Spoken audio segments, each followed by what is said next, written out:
est-ce que vous avez des questions sur ce qu'on a fait? On a fait la respiration complète.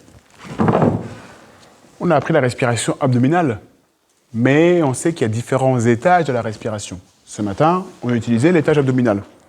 Et on a utilisé la capacité au diaphragme de baisser pour faire rentrer l'air. Comme disait Julien, la plupart du temps, voilà, c'est notre respiration naturelle, et c'est 80 voire plus de pourcents de respiration qui se fait à travers ce muscle respiratoire principal. Mais si vous courez, si vous faites du sport, vous allez vous rendre compte que vous utilisez aussi la respiration thoracique. Donc les côtes se dilatent, les muscles intercostaux aussi travaillent, et là on fait rentrer plus d'air. Donc là on a utilisé une respiration complète pour essayer vraiment de comprendre, de se sentir ces deux étages. L'étage abdominal, l'étage thoracique. On peut mettre effectivement la main pour ressentir qu'il y en a un qui bouge au départ, l'étage abdominal, et puis après, on peut effectivement sentir que les côtes se dilatent. On le reverra par un autre exercice tout à l'heure. Ce qui est intéressant à sentir, c'est que lorsque vous respirez de manière abdominale, forcément, vu que vous n'utilisez pas l'étage thoracique, vous ne faites pas rentrer tout l'air que le corps est capable de capter. Donc je ne sais pas si vous avez senti ça, qui est peut-être pas facile à ressentir quand on ne l'a jamais fait. C'est-à-dire qu'on respire au niveau abdominal, et à un moment donné, l'abdomen ne peut plus se gonfler. Le diaphragme, il est baissé, et là, ça s'arrête. Vous ne pouvez plus faire rentrer d'air seulement dans l'étage abdominal. Mais à ce moment-là, on sent qu'on peut faire rentrer de l'air dans le corps en utilisant l'étage thoracique. Donc il y a bien une transition. Est-ce que ça, vous l'avez senti? Ouais. Ah, ça a été quand même? Ouais. Ça a été? Après, je pense que ça dépend du ressenti. Quand on parle de la respiration, là, on est quand même sur une respiration artificielle. Quand je parle de la respiration qui mime la respiration des enfants, la respiration abdominale qu'on a fait ce matin, c'est la respiration naturelle qu'on devrait avoir, parce que c'est celle qu'on a quand on est, et qu'on devrait préserver aussi, conserver lorsqu'on est allongé, lorsqu'on parle, lorsqu'on mange, on devrait préserver ce mouvement-là. C'est en ça que c'est naturel. Maintenant, peut-être qu'effectivement, vous allez sentir que la respiration qu'on a fait là va plus loin, en même temps elle s'appelle complète, plus loin, mais vous ne pourrez jamais la transposer comme une respiration naturelle.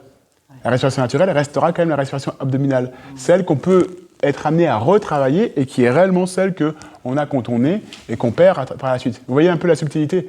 Oui, mais vous remarquerez que la respiration complète est également abdominale, en tout cas au départ. Oui. C'est juste qu'on va plus loin, vous voyez? Donc en fait, on va quand même utiliser exactement ce qu'on a fait ce matin. Donc finalement, je pense que ça revient au même, on va un peu plus loin. Finalement, quand on fait une respiration complète, on est également dans le travail de l'abdomen. Et ce qui est intéressant, c'est qu'on scinde justement les deux. On arrive à ressentir, donc on arrive à travailler toujours cette respiration abdominale qui est incontournable, et on va juste un peu plus loin pour capter plus d'air. Il y a des personnes qui ont tellement, de manière très faible, un mouvement diaphragme, je pense qu'avoir un zéro mouvement diaphragme est impossible. Ouais. Mais il est négligeable.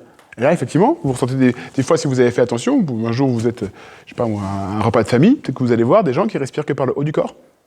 Et vous allez voir que ça gonfle ici. Quand vous leur demandez de respirer, ils vont dire, bah tiens, respire profondément, et là, vous allez voir, il n'y a que ça qui monte. Alors bien sûr, clairement, le diaphragme n'est pas totalement bloqué. D'ailleurs, s'il est bloqué, vous avez une espérance de vie réduite. Ceux qui ont des parasites, non mais c'est vrai, ceux qui ont des parasites du nerf phrénique, tout ça, bah non mais presque.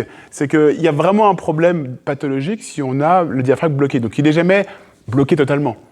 Mais je peux vous dire que des fois, on a des grosses surprises où la personne est tellement tendue qu'il n'y a plus de mouvement abdominal. Et s'il n'y a plus de mouvement abdominal, il y a très peu de mouvement diaphragmatique. Sinon, on verrait cet abdomen se gonfler. Donc là, on est effectivement à un stade un peu plus avancé, mais qui est relativement fréquent de voir ça. Alors, ce qu'on décrit aussi, je ne sais pas si vous savez, c'est si jamais vous avez déjà eu des enfants, pour les femmes, à un moment donné, à la fin de la grossesse, l'utérus prend tellement de place que le diaphragme ne baisse plus. Donc en fait, ça veut dire qu'une femme, normalement, si elle a eu des enfants, a quand même à un moment donné, à un certain temps, perdu cette respiration diaphragmatique. Et là, on parle de respiration thoracique, et même il y a un dernier étage qui est claviculaire.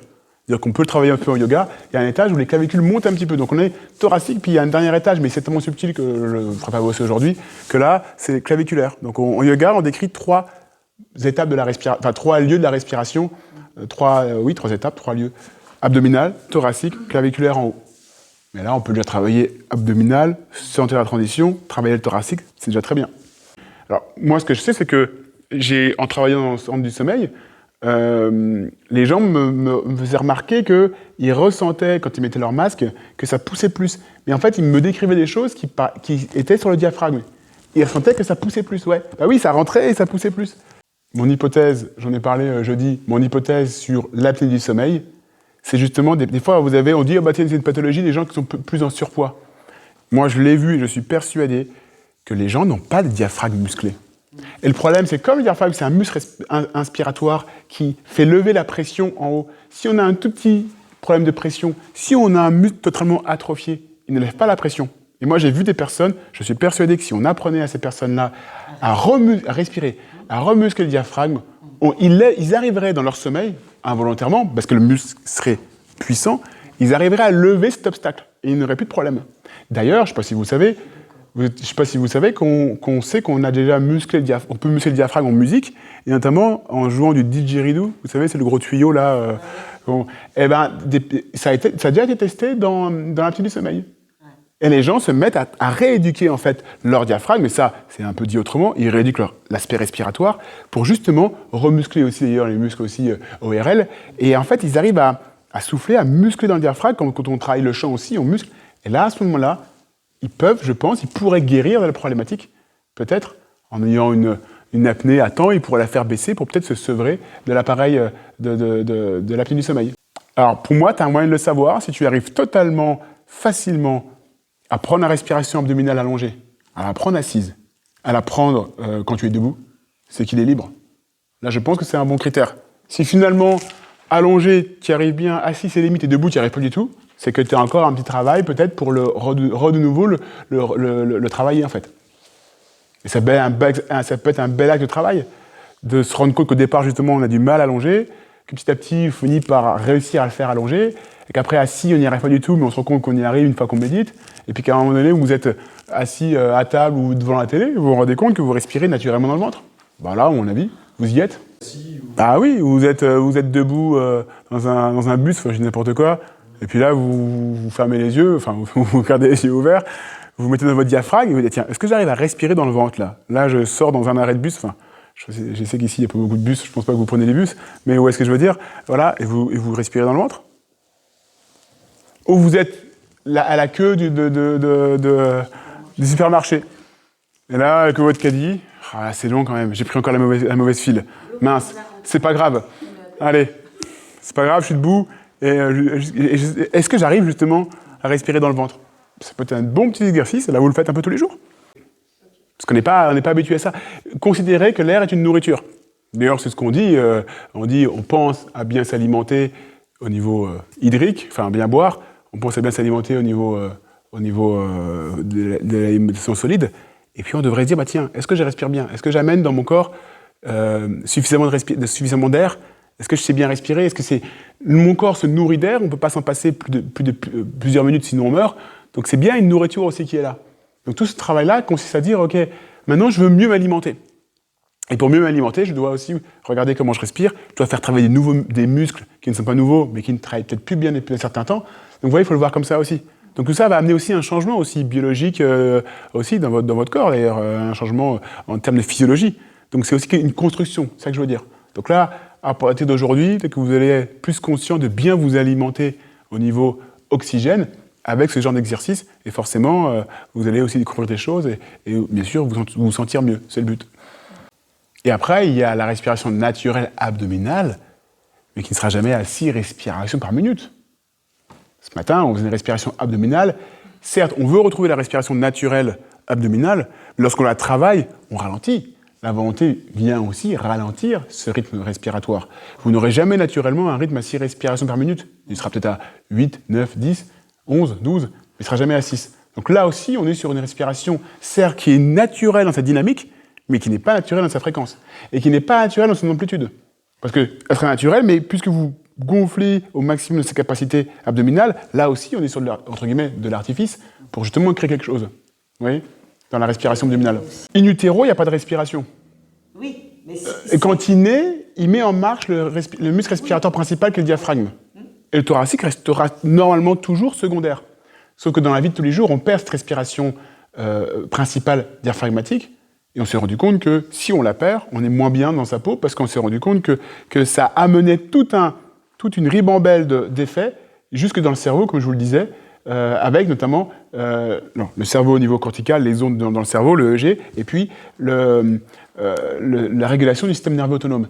Mais à la base, quand même, on est quand même sur on pousse notre premier cri, et là, le diaphragme, qui est le muscle respiratoire principal, se met en marche, et est responsable de 80, 85, 90% de l'air qui rentre. Ensuite, on compense, et puis finalement, on finit par peut-être ne pas réussir à retrouver cet aspect-là respiratoire principal. Mais c'est quand même le muscle respiratoire principal. Le thorax est que secondaire. La pression scolaire, la pression aussi familiale, les parents, les grands-parents, effectivement le stress.